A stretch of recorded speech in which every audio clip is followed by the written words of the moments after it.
delete site. Where's my chat? Does that work? All right, we good.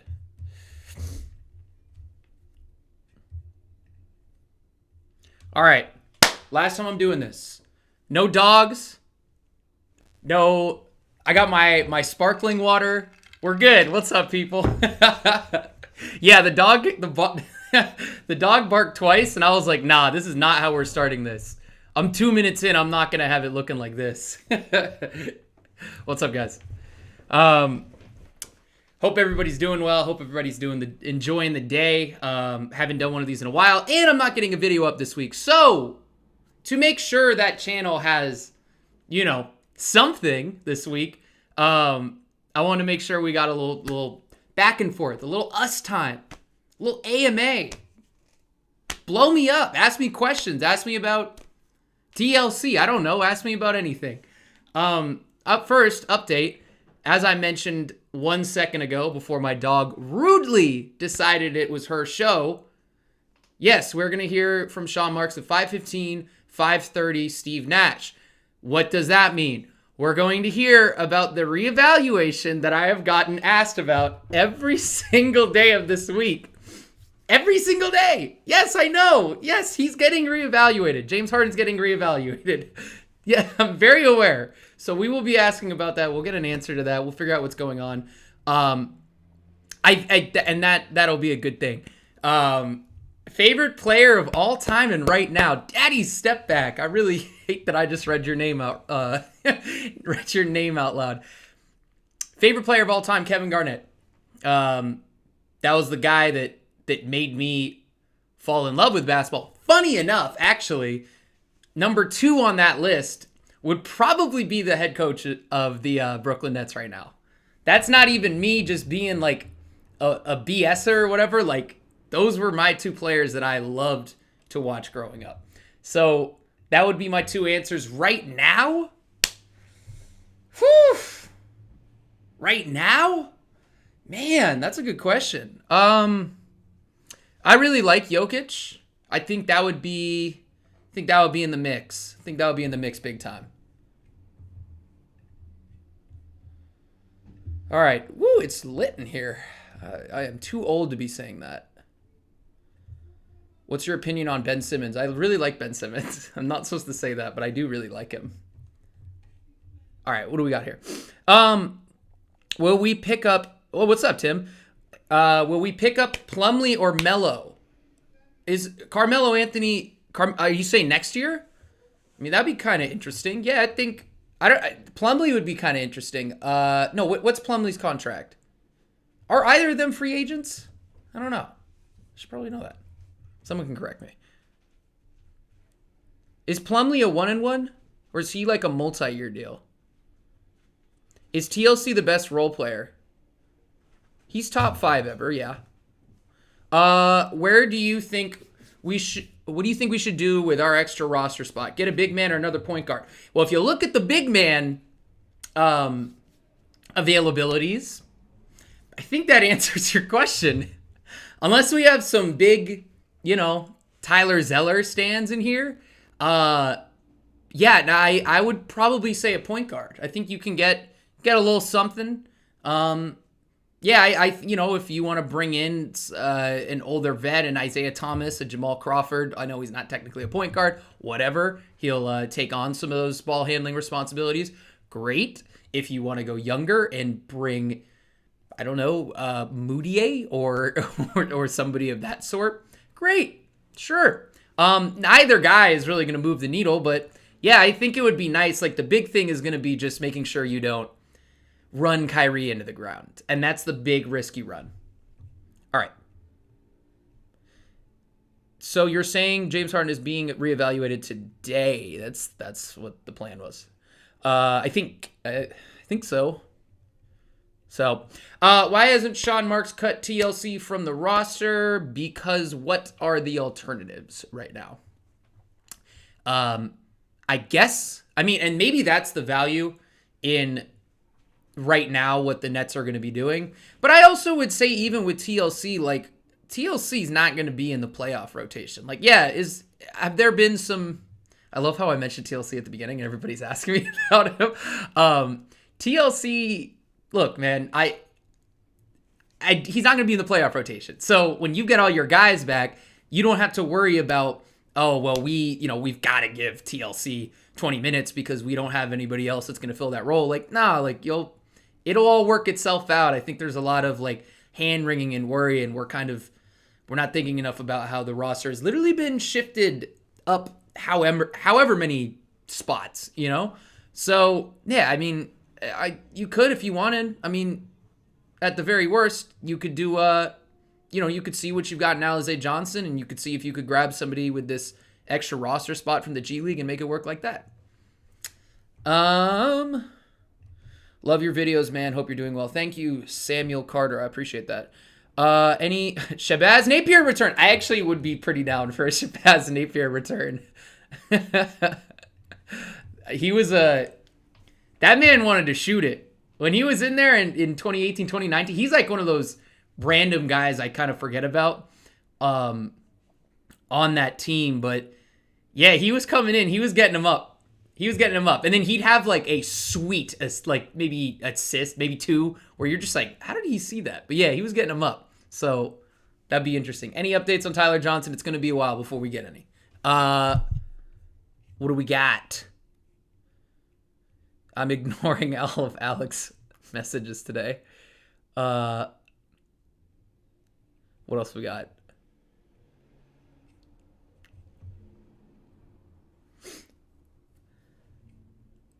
Clax season starting depends on the matchup. That's a cheap. Oh, what's up, Mark? Good to see you back. I haven't seen you in one of these in a minute. Yeah. So I think the starting actually that'll launch me into a whole thing. The center rotation's pretty interesting. Like, I know everybody's worried about the point guard rotation and the creator rotation, but honestly, like, those things are going to figure themselves out. The center rotation's kind of interesting because you're in a position where you can play size, you can play shooting, but you can't really play those things together. And I think that makes for a really interesting task for Steve Nash. I mean, by the way, they've done it all year. That's why they're changing their lineups every single game. And I think it's very smart for them to come in with that sort of mentality into the season of, hey, you got to earn your minutes, and we're going to play certain guys on certain nights because of the matchup.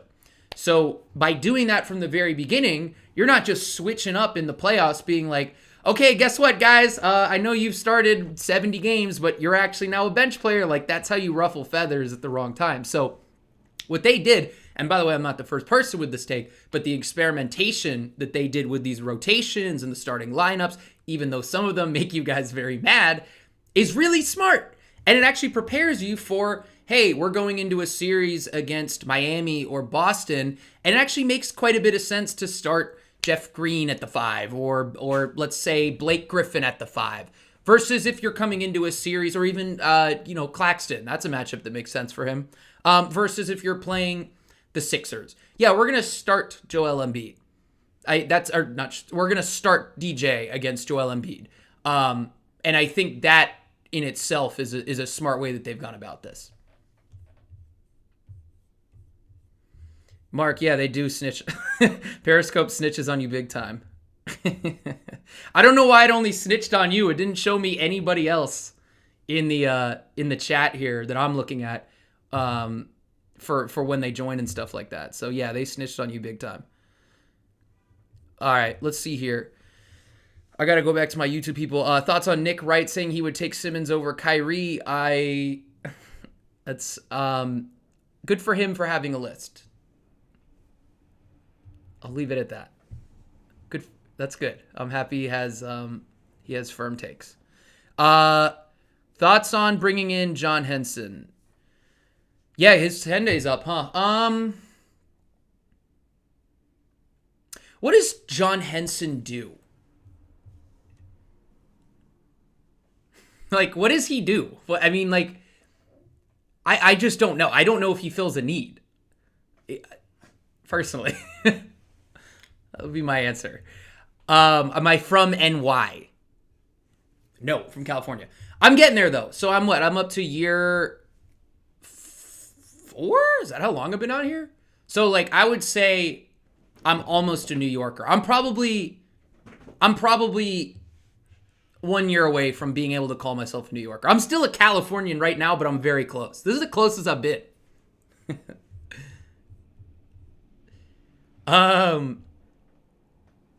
Could I let me do this in order. I'm gonna laugh at that one. What's up, NBA bubble?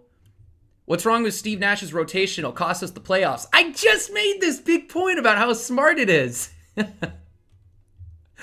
Man, I guess that take didn't hit very well. Is there a possibility that Harden comes back on Sunday? The big three needs to play with each other. I agree, and that all depends on the strength of his hamstring. I don't know. Look, we're doing all this virtually, so it's harder than ever to get a feel for these type of things. It's different. It's a different year. So not only do I not know, but I think it would be very hard to know. And and the Nets like to keep this stuff private. Even when they just sort of do. We saw it last year with Kyrie. What is the reason for TLC playing over Alizé? If TLC isn't shooting well, why isn't he in? Because he has a history of shooting threes. Doesn't mean he's good at them, but it means he has a history of shooting a lot of them. And I know right now, and this is not me campaigning for TLC, so let me slow down for a minute, because I'm not doing that. But he has a history of making threes, and it's not just the bubble. There was a stretch when he first got on the Nets roster, and he was making threes. He was looking good. The defense was there. He guarded Luka Doncic credibly. There was like a real stretch where he was good at the end of that game.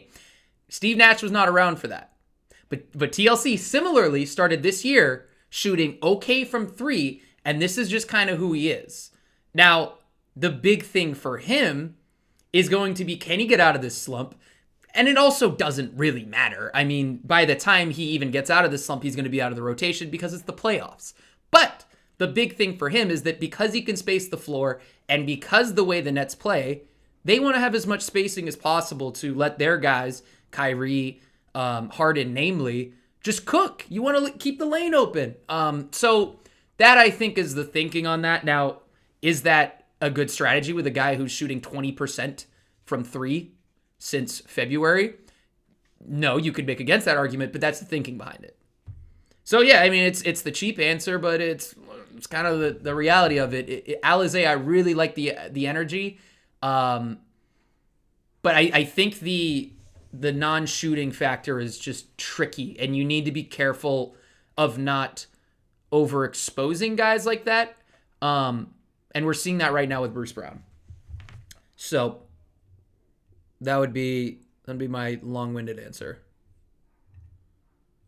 All right, what do we got? Man, it's fun over on YouTube too. This is dope. I got to do this more. Just so you know, there's no amount of years that you can live here that makes you a New Yorker. That's what you think, Evan. I got goals, okay? Don't ruin this for me. But thank you for tuning in, Evan, by the way. Appreciate it. Thoughts on starting KD, Jeff with Joe off the bench? Wait, what? Starts with... Okay. Thoughts on starting KD with Joe off the bench in certain matchups? Yeah, I mean, I think I put a little bit less stock into the start, who's starting, who's coming off the bench sort of topic, and that's not because I don't think it's important, but I think the big thing is aligning guys with teammates that make sense for them. So if that means starting, yeah, start those. Like if that lineup makes sense and you want to keep KD and Jeff together because you think they play well together, which I think you can make a strong case if that's the case, great. You could put them in pick and rolls. They've been doing little things back and forth.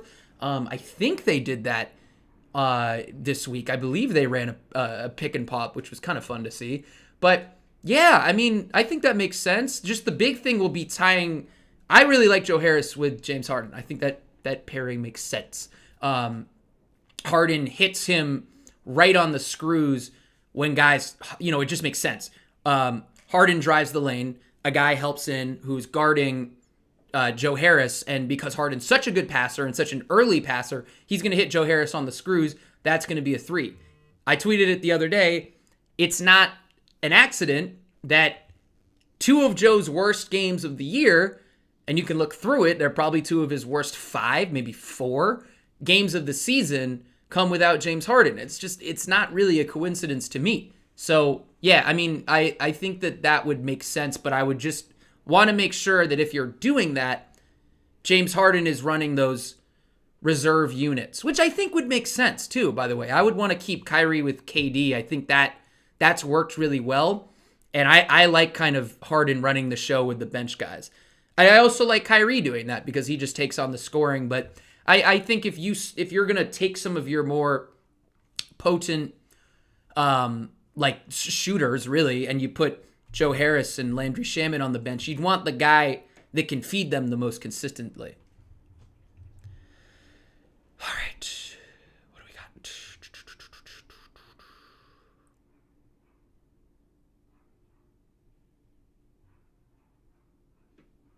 What about Thon Maker? Not a giant Thon Maker guy. I think Thon Maker is really exciting when you look at his per 36 numbers and you're like, wow, it's a center that can block shots and shoot threes. And then you watch it and he's out of position a lot and he actually can't really do anything but shoot threes. And all the stuff of his hoop mixtape days didn't really translate. So yeah, I'm not a giant Thon Maker guy. I've actually heard it's Thon Maker, so let me correct myself. Bring back Jeremy Lin stands on this team. You might as well bring back D'Lo too. Go bring all the stands back. Todish, what's up, my guy? He says, I will never forgive Nets Twitter for turning on TLC. That's funny. What do we got here? Back to YouTube. I wish this program made it easier for me to see both. Didn't know why Nash didn't put Kyrie in at the end of the game of the Sixers. We had a good chance to win that game. Yeah, I think there's a process. I actually, in the moment, I was like, I didn't really think it was that big of a deal. And then afterwards, I kind of got it. I think the big thing is that because he's been subbed out for what he was out for like 5 minutes, you don't really want to put him back in after he's kind of cooled down. So I get it from that sense. If it was like a medical thing, if it was like a process thing, I actually don't agree with that. I think it would be good for you to get all these guys reps with the stars. That just makes sense because they're going to be sharing the floor with the stars. So as cool as it is to let them try to claw their way out of it, I would also want them to be used to what it looks like when you have an elite player next to you, personally. So I can see either way, but if it's a medical thing, then I don't think there's much we can argue. Harden is our best player. Woo! Folks, you can find that comment on Matt Brooks NBA's YouTube channel. We got hot takes. Man. Woo-hoo. I am not commenting on that. I'm going to dance around that like that Nick Wright question. Woo! Man. Subscribe to Matt Brooks NBA on YouTube. That's what you get. All right. What do we got here? What made you want to be a Nets reporter? I got so many questions to answer. I will go into that for 20 minutes, but I don't want to bore people. So I'll keep it quick.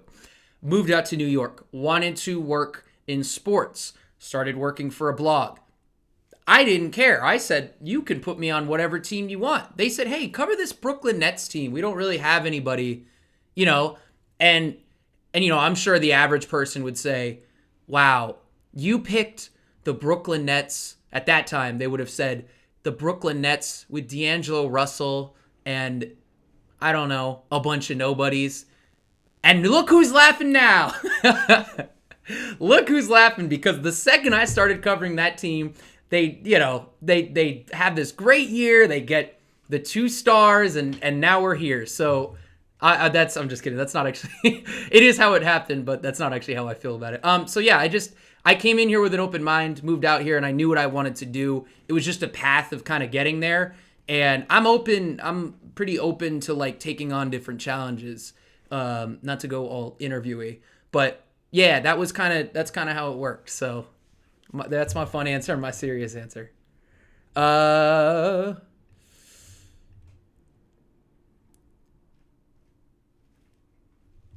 going back to Periscope.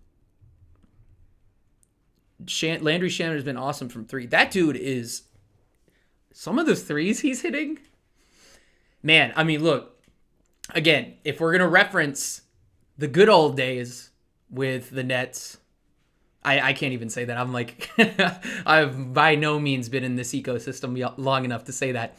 If we reference when we really were getting excited about Joe Harris and everybody was saying, well, we really want Joe Harris to take more. We want him to take more threes. We want him to take threes on 1 foot. We want him to play like JJ Redick. And ultimately, that style never really made sense for him, which is fine. I mean, he found out other counters. He said, you know what? Rather than me becoming the guy that, and by the way, I wrote this a bunch. I don't remember. This must have been 2 years ago. But, you know, where we're saying, I wish he would take harder shots. I wish he would get more threes up. I think he'd be more efficient. All he did was he just said, okay, I'm going to put the ball on the floor. I'm going to start scoring at the basket. I'm going to draw contact.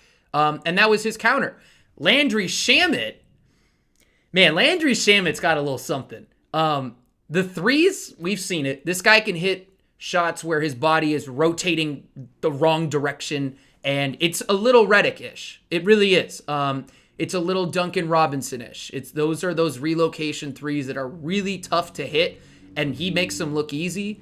And those are special. That's a different look for the Nets. They don't really have a guy like that. Actually, the guy I would argue would maybe be Kyrie as the guy who can do that, second best on the team. What he's also doing now, you're seeing the handle a little bit. It wasn't there at the beginning of the season. When he can take the handling that he's doing and mesh that with some of the stuff that he's doing off the catch, the little spins into shots, when he starts spinning into these dribbles, into these crossovers, he's going to be really tough to guard because there is clearly some form of wiggle to his game with the basketball in his hands. Is it perfect? No. He's turning over the ball still. He doesn't see defenders from behind him, and a lot of times he'll get it swiped out from, I guess from behind. But I think there's something there, and it's something to watch. He's really young. He's really young, and he's showing a lot right now on a team that asks a lot of him. So there's just reason to be excited with him. I mean, that has been, I should probably do something on him. That's probably the conclusion I should have from this. Maybe that'll be my next video, although I want to do something on Kyrie. So we'll see. All right. What happened to Claxton during the Lakers game? Bad game. Wouldn't say it's much more than that, though I do worry a little bit about him guarding size. Any chance Alizé plays in the playoffs? Could he be better than Brown with his rebounding and size? I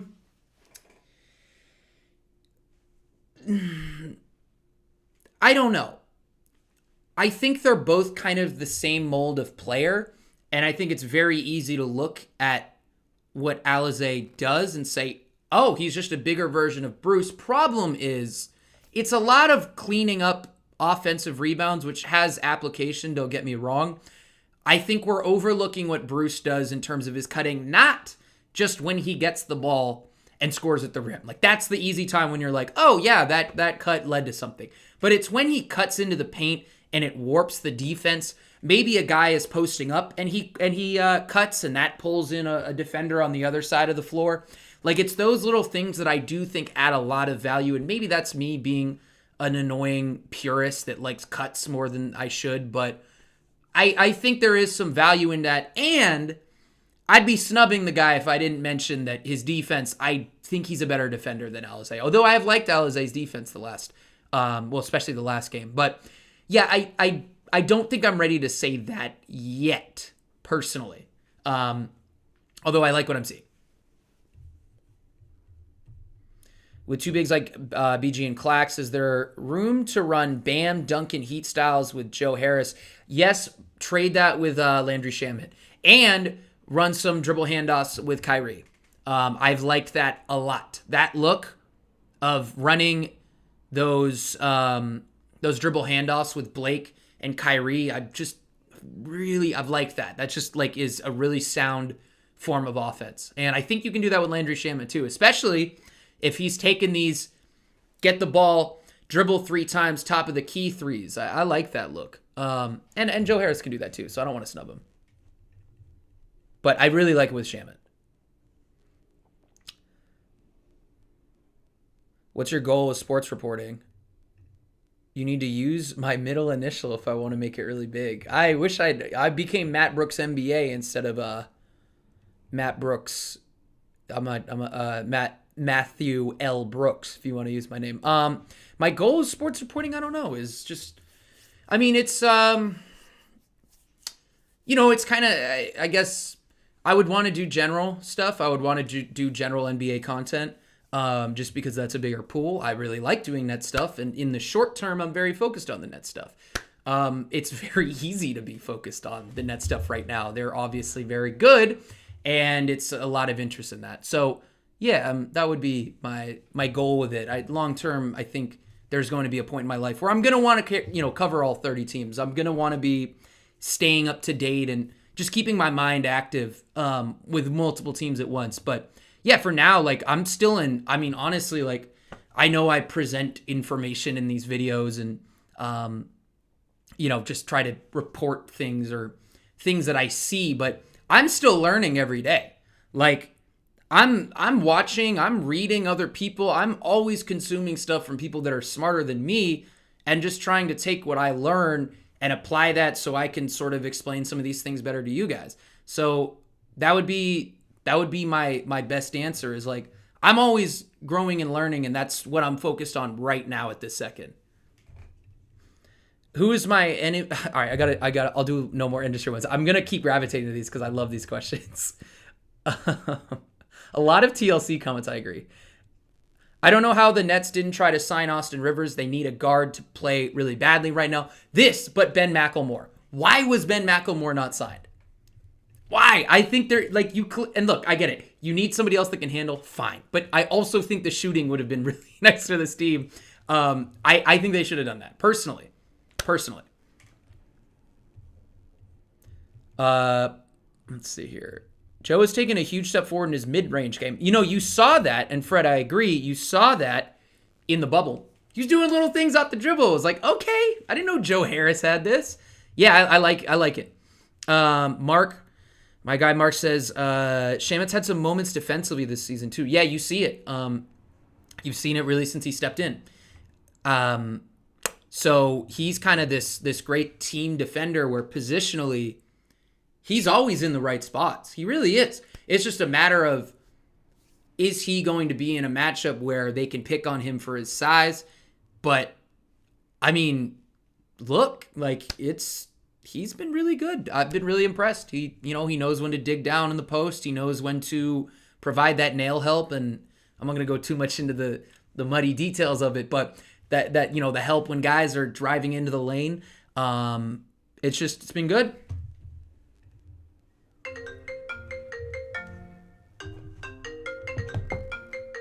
Man, I can't be left alone today. All right. What do we got? Ooh, another good question. Evan, you ask dope questions, but I'm going to try to, I'm going to get to some of these, but I got to get to other people. You do ask good questions. Do you think Joe will start when the team is healthy? Ooh, isn't that $1 million question? Yeah, I think you do. In my ideal world, you're going to start Joe Harris next to the 3 stars because we've seen how truly unguardable that is. It's unbelievable. It's unfair. You have these guys playing, and guess who the guy is that teams are going to help off of? It's Joe Harris. They're going to help off on him when Harden drives the lane or Kyrie gets the ball after Harden drives the lane. That's kind of the vision for me. Like, they're truly unguardable when they have him in the mix, and it's those 3 guys. So Yeah, and then whatever, throw in Claxton, throw in Jordan, depending on the matchup. But yeah, I think you have to do it because it makes their spacing unreal. And like that's where, I mean, let's look at the numbers will tell you. This is the best catch and shoot guy in the league. He's the best wide open guy in the league. You leave this guy open, he's gonna make it. So why wouldn't you want to put him around lineups that give him the most opportunities he can really truly get to be wide open? So that's my vision with it. I think it really helps him and it helps the team. It just unlocks them that extra level. He's like the perfect role guy for them. Hot take, Kyrie is going to be the most dangerous player for us in the playoffs. So, I like that take because I think he's going to be roasting third defenders, right? Like he's going to be the guy that's getting those. Let's say you play, who should I pick? Philly, right? Now Philly's not a good example. I need let's say like Milwaukee. Drew's going to guard Harden. Do you put Giannis on KD? I would hope so if they learned that lesson yet. Like, you shouldn't throw Chris Middleton on him. And then it becomes a question of, okay, who's guarding Kyrie? Because we saw what it looked like last time. They can stay pace for pace with the Nets. Ultimately, a couple of things worked out for the Nets down the stretch. Namely, they went to that Joe Harris, James Harden pick and pop that was really effective. But you see it. You see, okay, wait, so who's that guy that's going to guard Kyrie? Like, there are certain matchups where it's like, I don't really know what's going to happen with Philly. First off, Philly should never put Ben Simmons on Kyrie Irving again. Don't ever do that again, because that wasn't a good idea. I get it. He's your best defender. You have to do it. What are you going to do? You're not going to do it in a playoff series. Fine, but man, don't do that again, because that was like, it just exposed everything that of the remaining holes that Ben Simmons has in his game, namely guarding quick guards. Kyrie's going to expose that. He's going to tear right through it, and you saw it. So in that series, it's like, okay, so if they put Simmons on Harden, you're going to put, I guess, Tobias Harris, sure, on KD, and just be like, I guess we're losing this matchup. Maybe you throw, you have somebody, I don't even know, Kyrie, or I guess you'd have like Danny Green help as well. Maybe. I don't even know what you do on that. Then you're kind of left with like, okay, so I guess we're going to go George Hill on Kyrie. What does that look like? It's tricky, right? It's a fun thing that they're working with. All right, I'm going to answer this one. Evan, I got to do this. I've been sitting on this. Who are my NBA inspirations? Am I a Zach Lowe fan? Absolutely. Zach, look, Zach Lowe is the reason I'm doing this. I'm not unique for that. I know there's a lot of people like that, and you kind of, you find people as you sort of get more and more into this, but I'd be lying if I said that wasn't the reason I'm into this.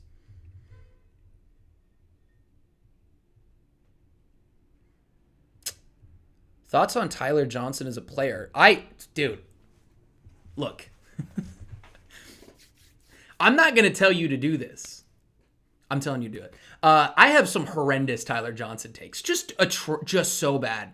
Just so bad. Just so bad. So wrong. So no context to them.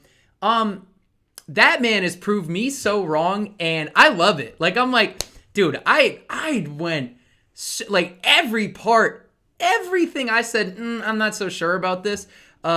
He's completely proved me wrong. He's just a gritty, hard-nosed defender that tries. I love guys that press full court. That just is, I always just get into that. So that's something that makes him immediately interesting to me. And then you look at what he's been able to do as a shooter. I mean, he's even mentioned it this year. He literally, I think it was probably 2 months ago, where he said, this is the biggest thing for me this year is the consistency that I've been able to play with. That's awesome. Like, that's what you want to hear from somebody. That level of consistency, that feeling of, hey, like, I'm showing up and I'm feeling good every single day. That's just nice to hear. I mean, and I know there was a question in here, would you classify yourself as a Nets fan now? I would not. I love the Nets community. I love I love like people like you guys and everybody that's just it's been an amazing experience, really. I love going to the games. I love the players. There's a lot of guys I think are like just awesome. Like the whole team, really. I mean, it's just a good vibe. You pick up on it. But, I'm not necessarily a Nets fan, but I like everything about the Nets. Everything about the community and everything like that. That stuff is I'm a fan of that. So, yeah, I mean, TJ is somebody I find myself rooting for. He's got a good story and just kind of, really that contract he signed and then to be nearly kind of out of the league almost, that's admirable. You kind of had to find yourself looking at that thinking, man, that's a good story to this guy. An ankle sprain? I'm so trying not to have a bad attitude about all the injuries. Donovan Mitchell just exited with an ankle sprain right now, but oh man, this season's testing me, man. It's testing me. I think it's such a bad idea to shove all these games at the very end of the season, which, by the way, you're going to have everybody banged up and, basically in probably the worst condition they're going to be in right before the playoffs start. That's the plan. I don't know, man. I don't know. They're kind of killing me with this. I don't mind the schedule. I can watch basketball all the time, but I feel for the players. That sucks. Like I don't know. This season is a mess.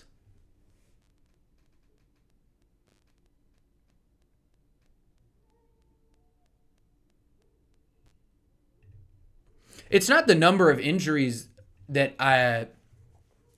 it's not the number of injuries that's bothering me. It's the number of injuries that we're getting at the very end of the season. I think that's the data you got to run. We were pretty good at the beginning of the year, especially with, the first weeks you had like a couple ACL tears, but there was a while. I mean, part of it was just guys were out of the lineup like all the time. But I don't. The last couple of weeks I think have been really bad. And I don't think. I'm sorry. I don't think it's a coincidence that we're at this point of the season where it's like, all right, let's do 6 games in 7 days. Good luck, guys. Like, I don't think that's a coincidence, personally. And I think having all those like absences for 2 weeks may have actually helped certain guys at certain points because like they literally can't be on the floor to get injured. So that would be my take on that.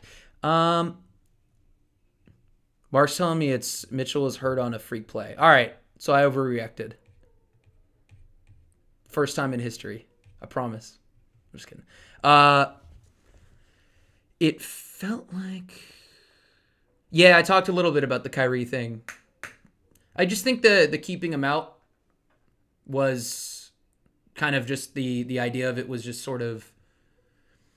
You don't want to run the risk of taking him out, getting him kind of cooled down, and then throwing him back out there for high intensity exercise. I sound like Steve Nash right now, but yeah, I think that's the idea. Let's look at the last 2 months, especially with what happened with Harden, where I don't think it would be crazy to say they may have been a little bit early about throwing him into the action. So I think I understand it from that perspective of like, we've been burned by throwing guys in there. We got burned when we threw KD in there, and whether it was due to him missing 2 weeks or not from the safety and protocols, I don't have any medical evidence for that. So let me preface that take.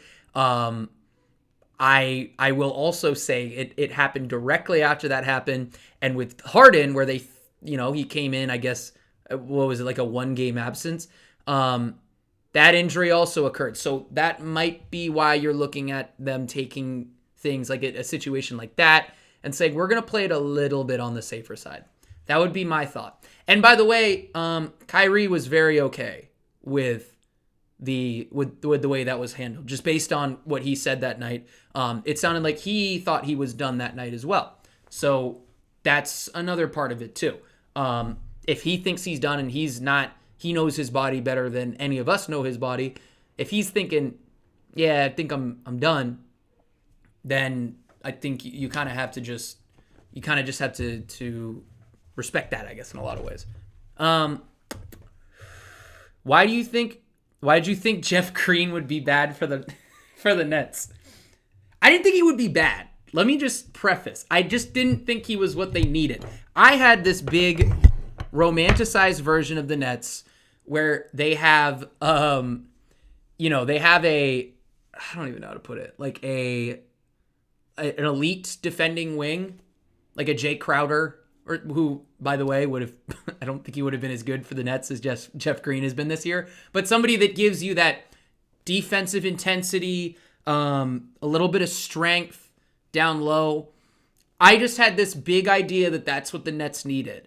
I didn't realize that guy would be a near 7-foot center who just so happens to be one of the most physically gifted defenders I've maybe ever seen, who's 21 years old. I didn't think that's who the big wing was going to be. Turns out it was Nicholas Claxton the whole time, and he was on the roster, and that's my misstep. But that was why I was not a huge fan of Jeff Green. And granted, the defense this year has been okay. I don't think it's been spectacular. I just didn't realize how well he was going to shoot the three ball. I should have had foresight on that. I should have realized, okay, I should probably take that more into account, and also realize what the vision is with this team, which is very clear now. We're going to have 3 stars, put a ton of spacing out there, throw Landry Shamet out there, throw Joe Harris out there. I mean, I remember when they made the Landry Shamet trade, the popular criticism that people had. And then for once, this was the thing I actually didn't get wrong, because I've gotten a lot wrong this year. But with regards to the actual acquisition itself, bringing in Landry Shamet, was, why is he here? We already have Joe Harris. It's like, well, this team's actually going to build it out. They're going to play 5 out for as much as they can during the games. And that's just the thing I missed with that detail. So yeah, that's why that take sucks so much. Do you think Nash will play Reggie Perry more? He's too green. I mean, I like Reggie Perry. I do. The defense is tough right now. He will have to figure out what scheme works best for him. Is he a switch big? Is he a big that's going to go up to the level of the screen and retreat back? I don't think he's a drop big, because he's just not big enough to contest shots. Everybody always uses Gobert in this example, so let me not do that. Let me use DeAndre Jordan. So yeah, I mean, I think that would be the tricky part for him, and it's nothing he can do. They don't really have time for him to figure out what things work for him on defense, and that's tricky. Just is. It's a hard situation this year. And it's a hard job to figure out how to play NBA level defense as a big man. It just is. So it's nothing against him. It's just, I think he'll need a little bit more of a developmental curve into figuring out how to do that. Not going to lie, Sadiq Bey would be so nice on that team. Come on, that's a February criticism. We've moved past that. Yeah, Bey is shooting. I mean, look, we gotta take post All-Star break stats and look at who's shooting the 3 ball better than Landry Shamet and Bey.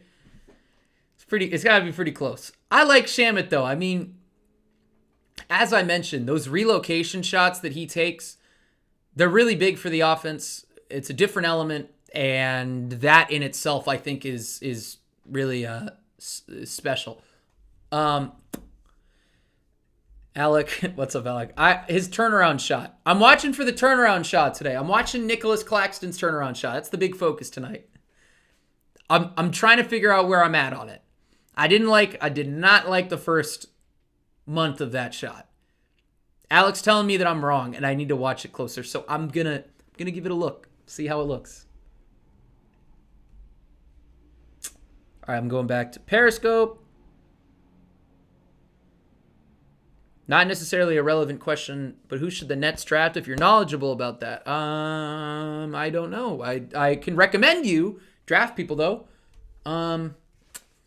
Yeah, I mean, I wonder if we'll get Reed doing draft stuff for us. That would be awesome. He's always does good stuff. Yeah, I'm not super big into the draft, but there are very smart people out there that are doing the draft. I feel like I should drop somebody. Oh, you know what? Go check out my guy Hardwood Harold.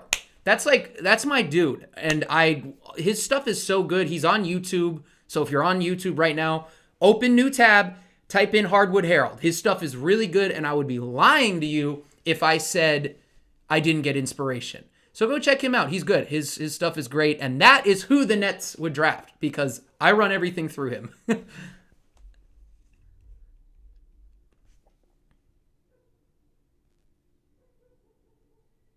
Should we sign a guard or big? Guard. The bigs suck. Is Harden back in Sunday's Miami game? Don't know. We'll know today. We'll know in 10 minutes. I'll tweet it out when I hear it.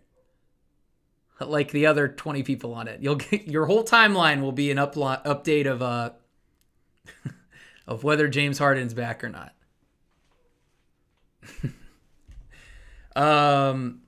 I'm pretty excited, by the way, side note, I'm very excited for the day game on Sunday. You know? I'm a big fan. It's kind of nice, you know? It's you know, you could sit back, watch a little hoops in the middle of the day. I like it for me from a coverage perspective. I'm doing the recap at, 7? My night's free. I can watch TV, can do whatever I want to do at night. It's nice. I love those. I love those games. And, you know, if I'm feeling a little special, maybe I'll seamless some food. Maybe I'll treat myself a little bit on the weekend games. That's the beauty of it. I love those games, man. I really do. Hardwood Harold. Let me type that in here. Look. This is my guy. And by the way, he's got a magazine coming out soon. So also follow him on Twitter that may or may not have your boy in there. That's just what the rumors are saying. I don't know.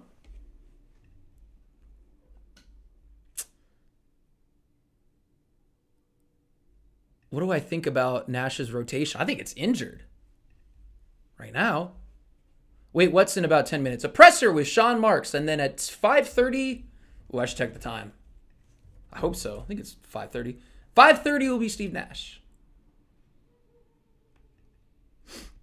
Am I right? Oh, yes, oh, no, 5:45.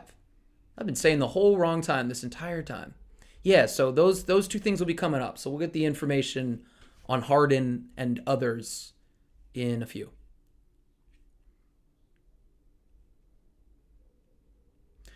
What's up, Chubb City? He says, why aren't we seeing Alize Johnson more familiarity? Nash likes to take his time. He's not like one of those, he's not like a Doc Rivers, where Doc Rivers just won't play young players, or Stan Van Gundy is a good one with Kyra Lewis, where it's like, yeah, I'm not really going to play you because you're a rookie. Like it's not like that, but he does like to take his time with new guys, especially younger players. I think he likes to work them in and really figure out what he's got and also figure out what lineups work around them. So, and like you think about it, it took them forever to deploy Bruce Brown, but when they do, he's used as a screener. It's like within the first, what was that? Like, I felt like week, honestly. He's out there setting screens, and it's like, okay, there's a little bit of thought process put into this. So that might be it. They might be still feeling it out to see what they have. Also, I don't think Johnson's going to be in the playoff rotation. So, and I hate to keep bringing that up, but there are 17 games left. So I know it. They may look, there's certain guys that we're getting a long look at right now, namely TLC, who I've mentioned for the 19th time on this broadcast. But those guys are probably not going to be huge parts of the playoff rotation unless somebody gets into foul trouble or whatever.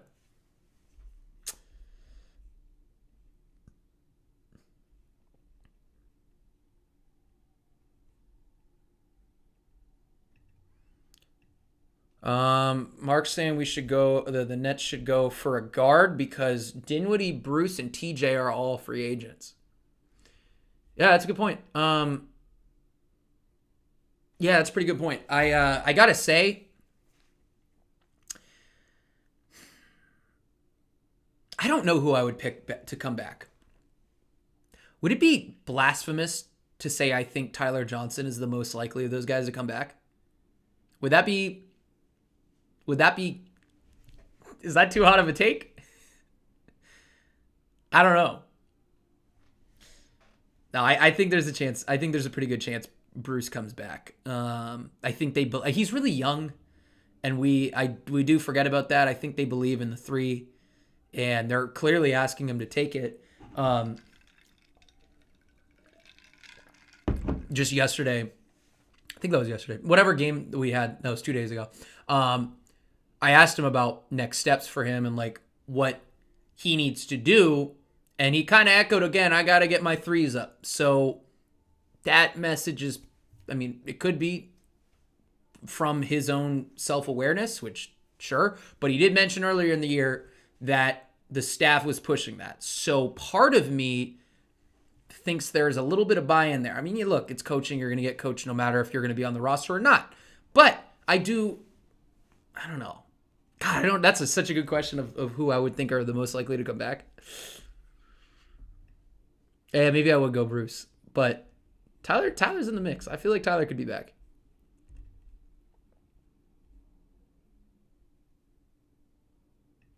Oh, I spilled. Oh my gosh. I always wonder why we kept Chris Chiozza until Harden got injured. We needed a playmaker to run the floor. Dude, I really like Chris Chiozza. But I got to tell you, like, I wish he could touch the paint a little easier. You know, you see it. He's pass first, and it just doesn't always feel like that's within the flow of the offense. So I think that's, I mean, if you're looking back at, in retrospect, being like, wait, so why, like, and whenever you were thinking about, like, why do we have Chris Chiozza on this roster? I mean, he's a professional, so he comes in and does what's asked of him. But I do think there was always a spot where you'd want to grab one more guy. Like, you might want to grab just something where you know you're going to get a little bit more offense. By the way, Chris Chiozza has been pretty good. So that's a neither here nor there. But yeah, I think that spot was something that if you go back and change anything, and there's not much you could change, because they really did need to bolster that. I can't believe I haven't gotten one LaMarcus Aldridge question, by the way. But if there's one thing you could go back and kind of bolster a little bit, it would be that point guard rotation. It's funny how it's kind of come to that. But what can you do? What's my Twitter? I'll throw it in here. It's just what I got on YouTube, just all one word, the @sign.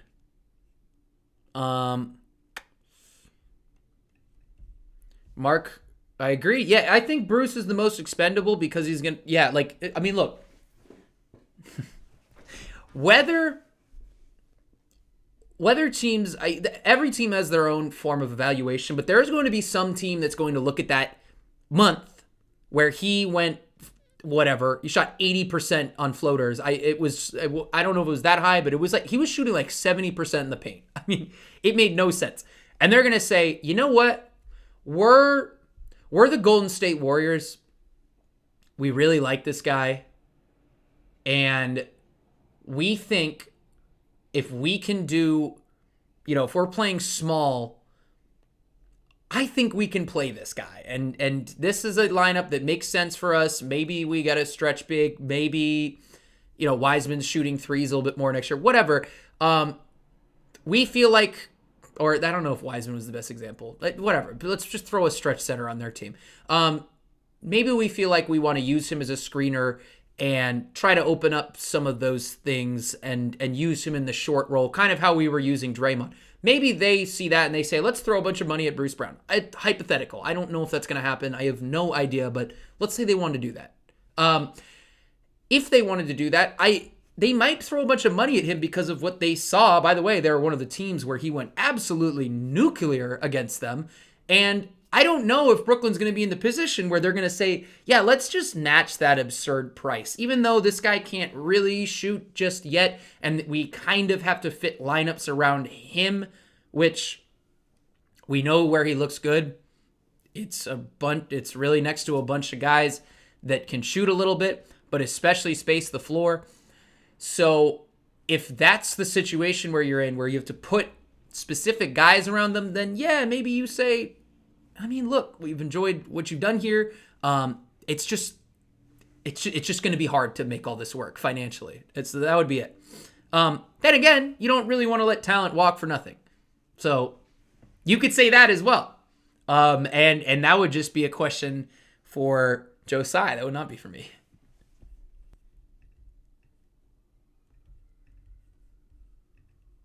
All right. I got 2 minutes. I probably have one. I should probably not cut this so close, but we're doing 2 minutes.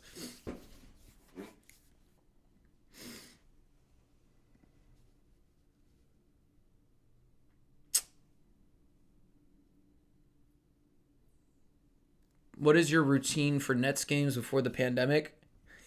That's the most... I'm not going to bore you guys with my... I mean, it's like anybody else, man. You go to the arena, take the... I'm not going to say what train. Nah, I don't care. Take the G train. Go through security. It's not that fun, man. I'm not doing I'm not going through... I don't know, cleaning the glass and looking up. I'll write a couple things down that I'm looking for. Some stats I like, but it's nothing too crazy. It's not all that different. It's just, it's just in person. It's better. I mean, it's so much better. It's so much better. All right. I'm taking one more.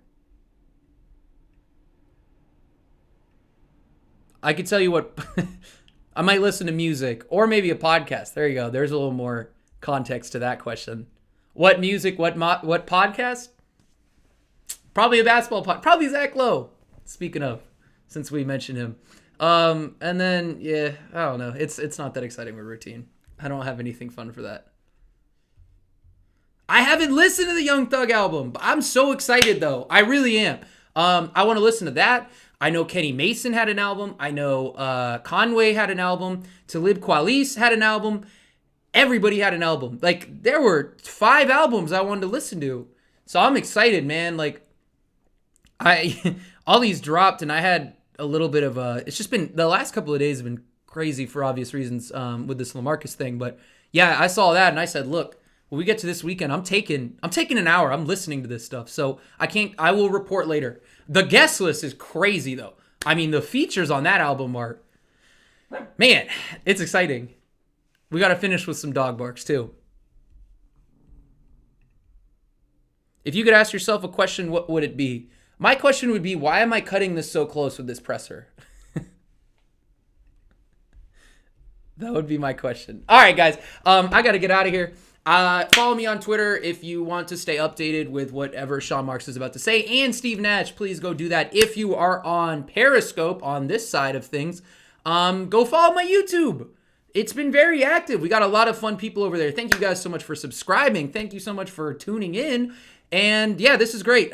These are so fun to do, and I greatly enjoy these. And I'm happy that you guys enjoy.